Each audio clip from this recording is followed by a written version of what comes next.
A paz do Senhor, sejam todos muito bem-vindos ao canal Starlinks Educação Cristã. Hoje nós vamos fazer um breve comentário a respeito desta obra aqui, ó. A cura para os traumas emocionais, tá? Editora Betânia.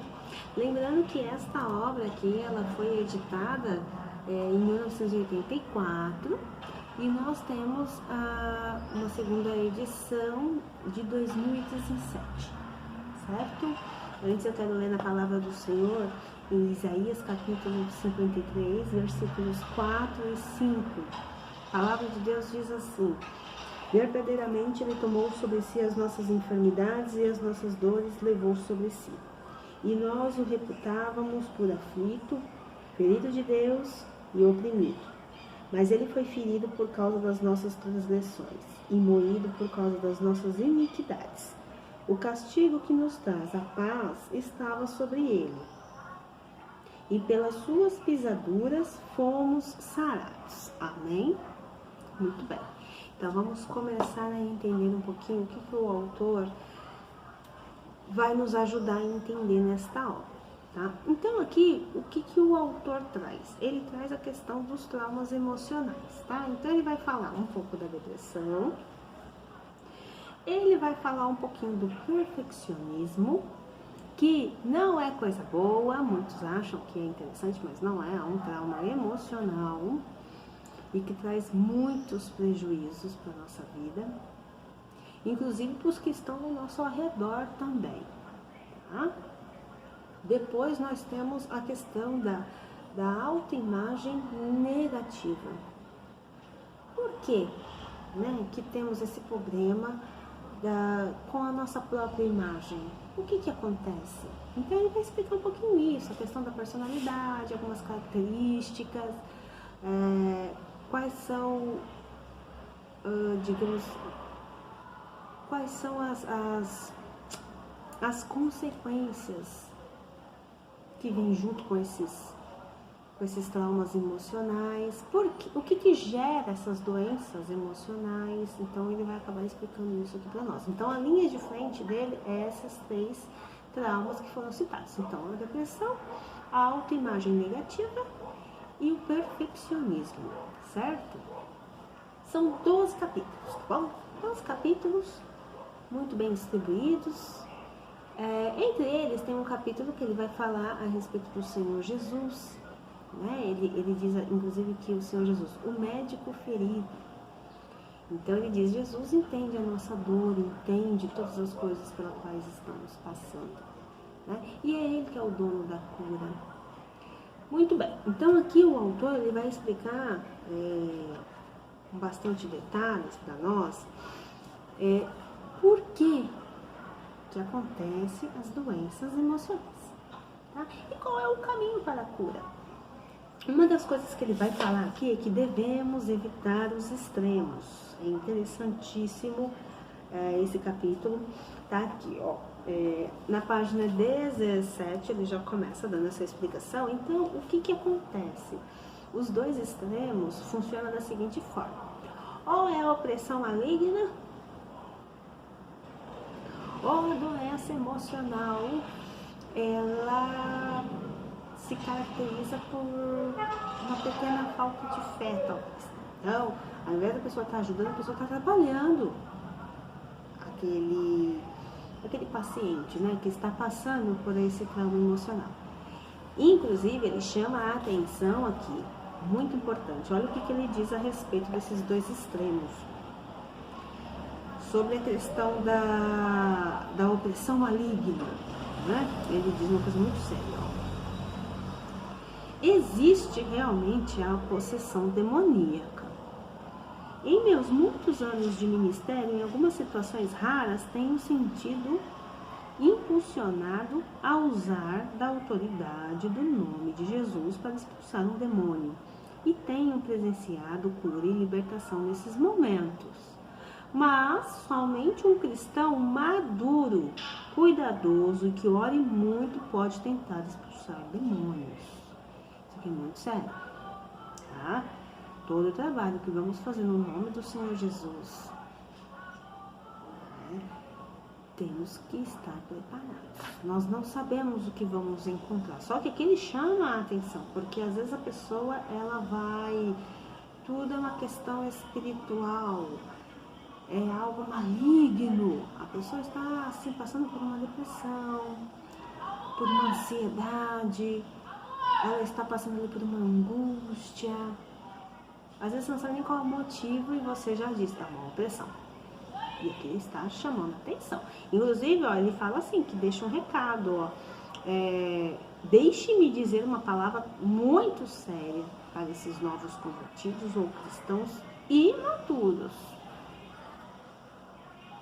Quando você vai por esse caminho de tudo é opressão maligna, é uma atitude imatura. E tem o outro lado, que aí é a resposta simples. Às vezes a impressão que dá é que a pessoa está culpando culpando o paciente por ele estar naquela situação. Então é mais ou menos assim, quando a pessoa fala assim, ora um pouco mais, lê mais a Bíblia, irmã.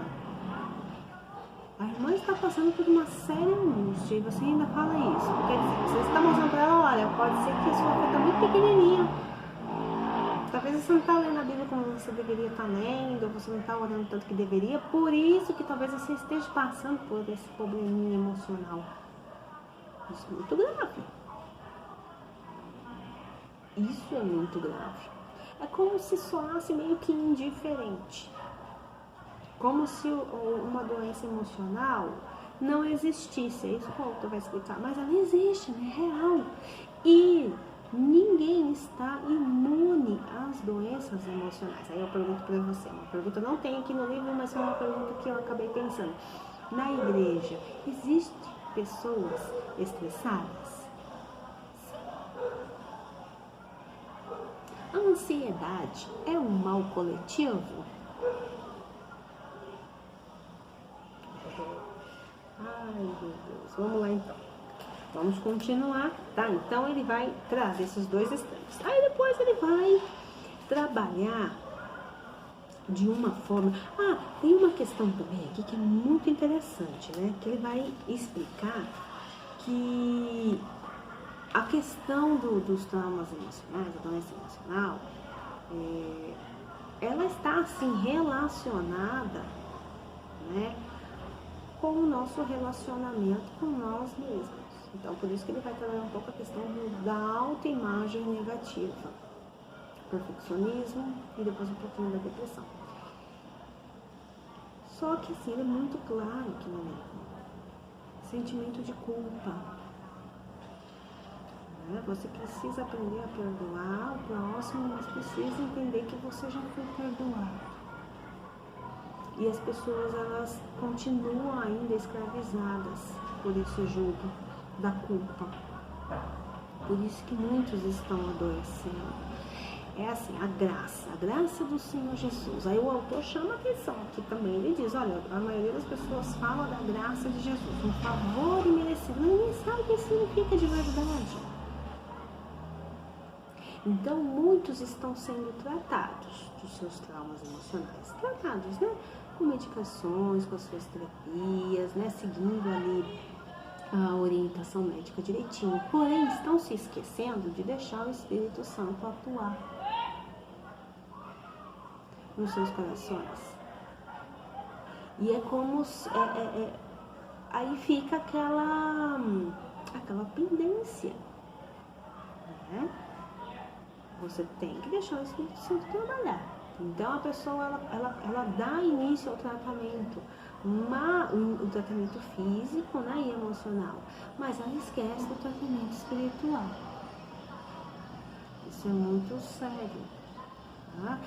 Tem algumas coisas que ele fala aqui, eu vou ler para vocês, que faz parte da restauração. Então, é necessário o quê? Encarar o problema de frente, aceitar a nossa responsabilidade no fato, perguntar a nós mesmos se desejamos realmente ser curados, perdoar a todos que estão envolvidos no fato, tá? No caso ele fala assim, nosso problema. e perdoar a si mesmo. E pedir ao Espírito Santo para nos mostrar qual é realmente o nosso problema. Tá? Aqui, essas questões aqui nós vamos ter bem detalhado já no primeiro capítulo, tá? Que ele vai falar sobre as perturbações emocionais, como que foi o início do ministério dele. E depois ele vai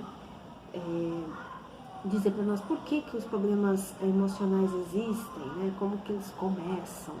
Tá? Então aqui ele vai trazer para nós que você precisa entender que você já foi perdoado, entender o que é a graça de Jesus na sua vida de fato. Precisa aprender a perdoar o próximo. Mas tem uma coisa interessante que ele vai falar, que vai ser a partir do capítulo 5, que aí ele trabalha a questão da autoimagem negativa. Então ele diz para nós assim, devemos amar a Deus acima de todas as coisas, com toda a nossa alma, devemos amar o nosso próximo como a nós mesmos. E aí ele mesmo diz, eu incluo o terceiro mandamento, porque são 2, mas eu incluo o terceiro.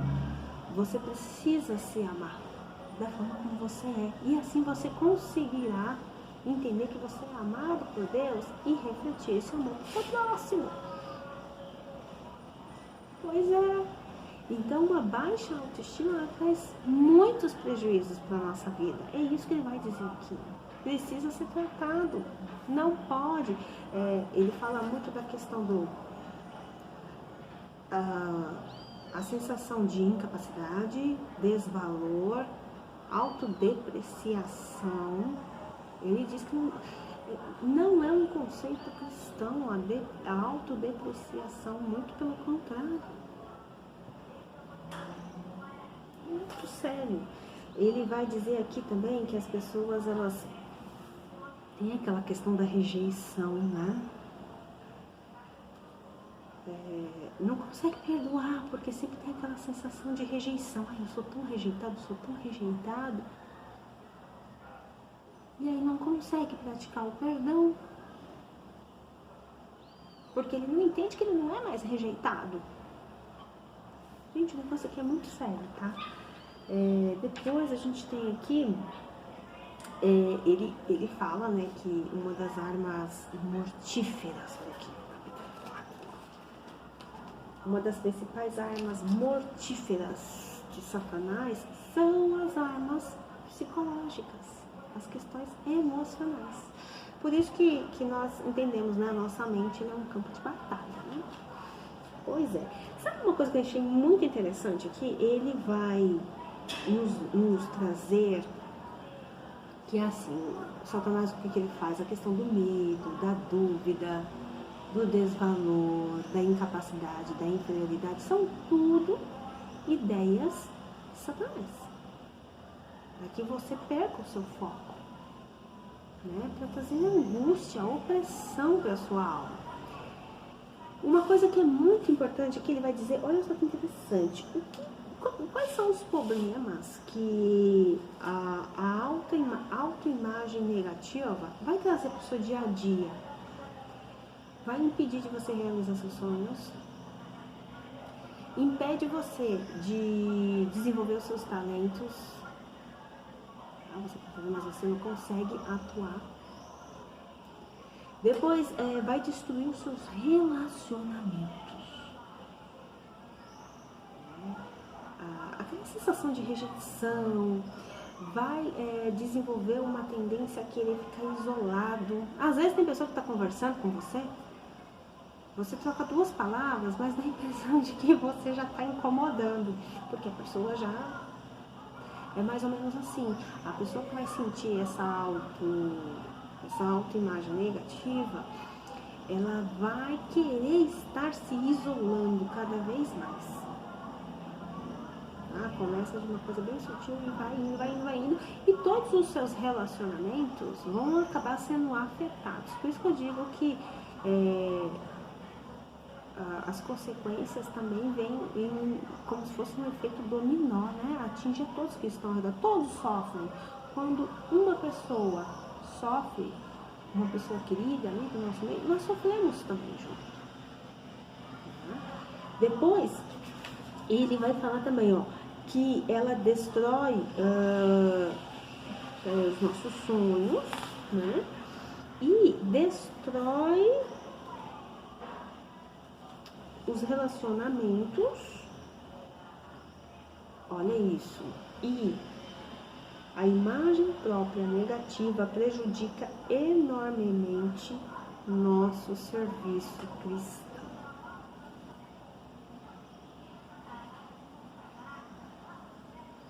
Exemplos. Você foi convidado para lecionar na escola bíblica. Eu não posso. Eu não falo em público. Muita gente. Aí você é convidado para fazer parte do coral. Sabe o coral da sede? Você tem muita vontade de ir, mas de repente te dá um negócio e fala, não, eu não canto tão bem. Aí tem outros exemplos aqui, ele vai falar assim, a questão do testemunho. Às vezes você tem uma oportunidade e você nega essa oportunidade. Você pensa para você mesmo, eu não tenho o que falar, então nem vou subir a falar.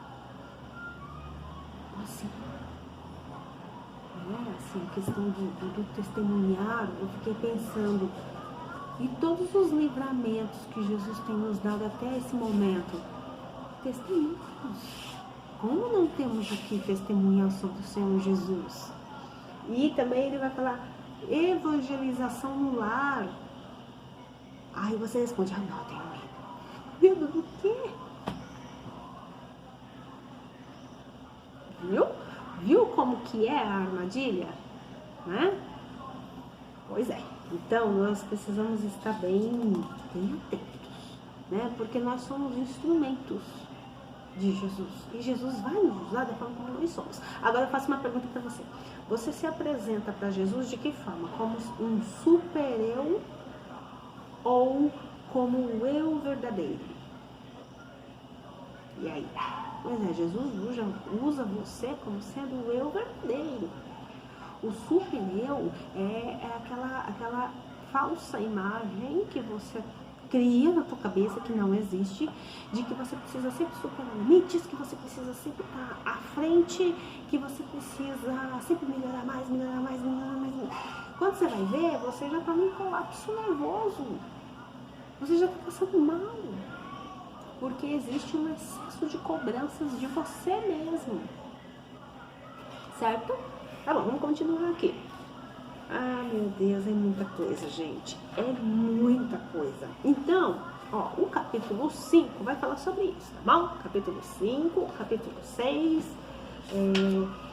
Sabe uma coisa que eu achei interessante? Que ele vai nos apresentar que a gente tem algumas, não sei se é influências, a palavra que ele usa, que vai nos ajudar a estar formando a autoimagem, tá? Ele fala aqui, tá vendo? A imagem própria, tá? A nossa imagem própria é formada por algumas influências, tá? Então ele vai citar algumas, que é o mundo interior, o mundo exterior, Deus e também a influência do inimigo, tá bom? Ok. Só que assim, a questão o mundo exterior é muito sério. Ele vai falar disso no capítulo 5. É muito sério. Como que funciona?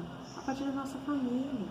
Aqui ele vai citar um exemplo de uma moça que ela sempre foi ensinada pelos pais. Os pais eram ótimos, né? Amorosos, ensinavam o Senhor, uma família cristã, mas tinha um probleminha. Eles ensinavam ela coisas sempre no mas. Então, por exemplo, minha filha, você é muito fofa, muito talentosa, mas sempre tinha um mas.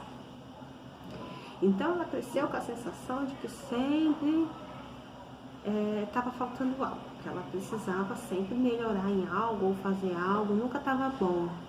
E para piorar mais um pouquinho, chegou na adolescência, o pai dela foi tentar ajudar ela e piorou a situação, porque o pai dela, creio eu, que ela foi falar sobre a aparência dela, alguma coisa assim, e o pai falou para ela e disse assim, minha filha, é o seguinte, não fique preocupada com isso, porque assim, não tem como transformar uma batata num pêssego.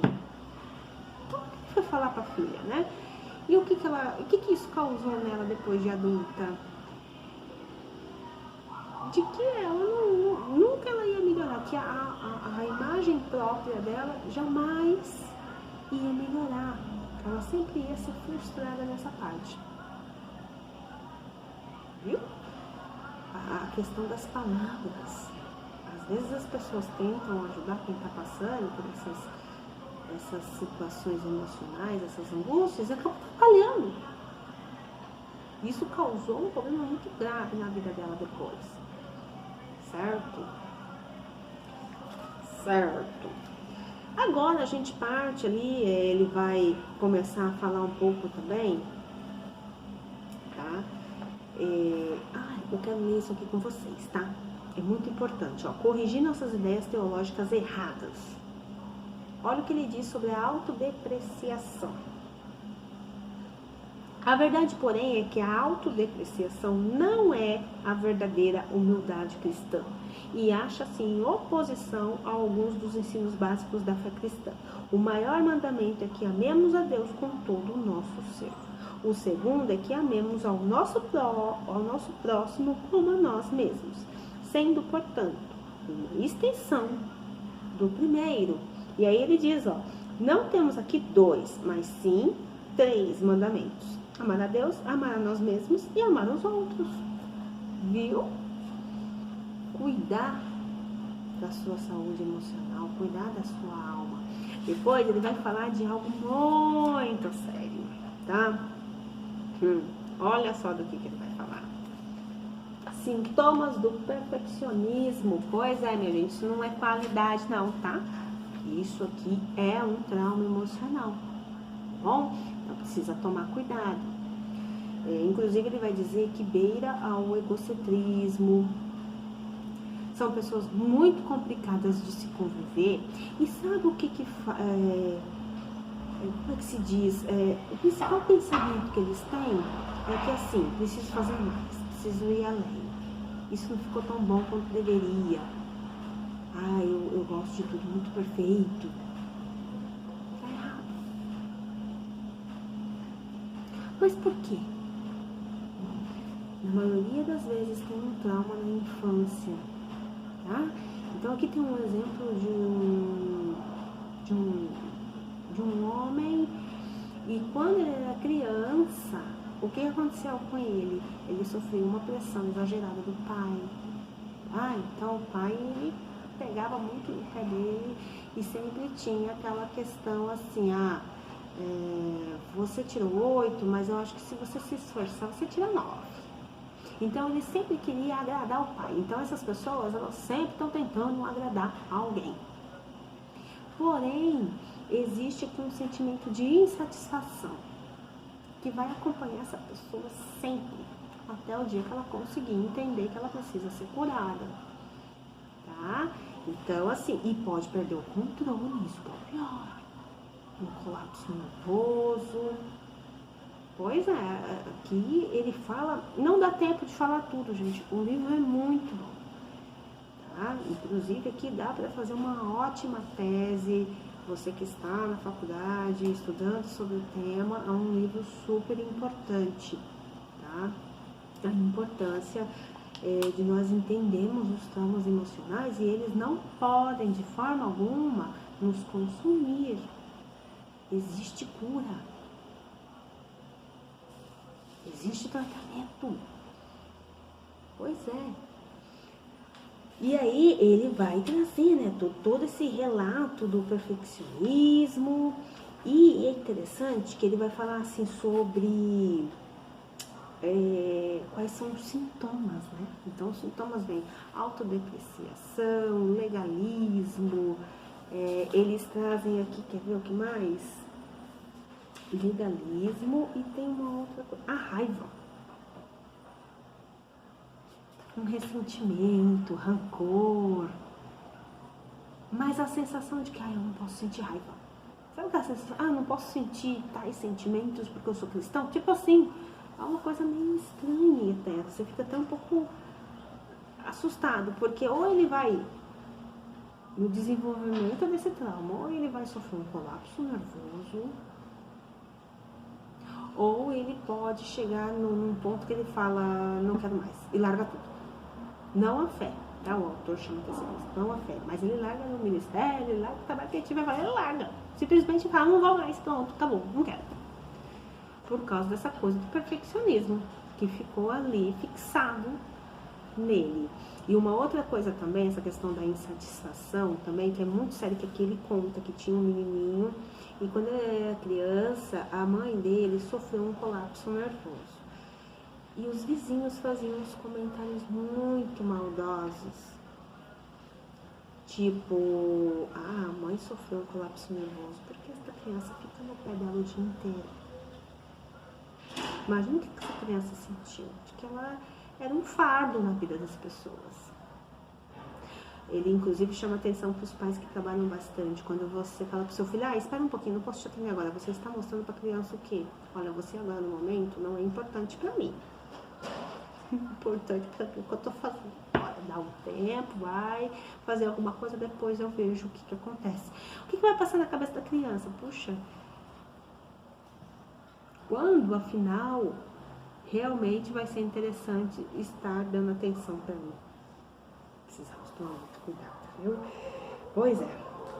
Então ele diz que a cura não é algo tão simples, tá? Mas ela existe, certo? E ele faz também um pequeno relato assim, a respeito da depressão, tá? Que não estamos imunes à depressão, certo? Certo? Essa falsa ideia, né? De que o cristão não pode ter nenhum tipo de angústia, nenhuma enfermidade, nenhuma doença. Olha, meu Deus. Pois é, vamos lá então. Eu quero fazer aqui um outro comentário que também ele vai falar sobre a respeito dos conflitos, né? Que devemos entender que a gente sente a paz de Deus em meio aos conflitos. Então, sabemos viver em meio aos conflitos. E tem uma coisa interessantíssima que ele vai trazer para nós aqui no capítulo 11, tá? Resolvendo o problema da depressão. E ele traz aqui na página 156 alguns salmos referente à questão da angústia da nossa alma, que são salmos que vão estar ali trazendo um consolo na hora da angústia, tá? Então ele cita alguns, como por exemplo Salmo 51, depois tem o Salmo 46, Salmo 103, Salmo 63, Salmo 118, Salmo 138 e assim vai, tá?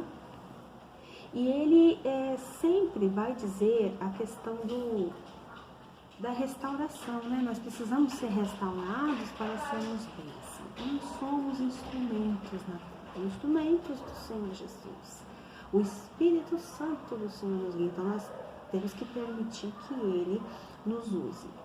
Seja para você aconselhar e seja para você ser aconselhado. Você precisa entender que o Espírito Santo do Senhor habita em você. Então é necessário, o autor vai deixar bem claro, a cura médica e a cura espiritual. É um entrelaçamento entre os dois, né? Então ele vai deixando muito bem explicado aqui para nós. Então, lembre-se, nós precisamos cuidar da nossa autoimagem, nós precisamos cuidar dos nossos sentimentos, das nossas emoções, né?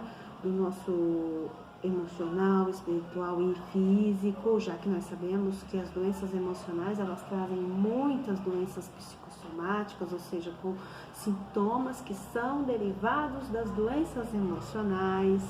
Mas lembre-se, né? Jesus disse assim, vinde a mim, os que estão o quê? Fracos, oprimidos. Né? É na fraqueza que nós somos fortalecidos pelo Espírito Santo. Bom, não desista, viu? Tem cura. Então, um super livro, tem aí na sua estante, tá? Tem muita informação aqui que eu não consigo compartilhar com vocês, porque o vídeo tem que ser um pouco curto. Então tá aqui a dica, ó, Cura para os Traumas Emocionais, editora Betânia. Tem uma ótima leitura, que Deus abençoe a todos, até o próximo vídeo.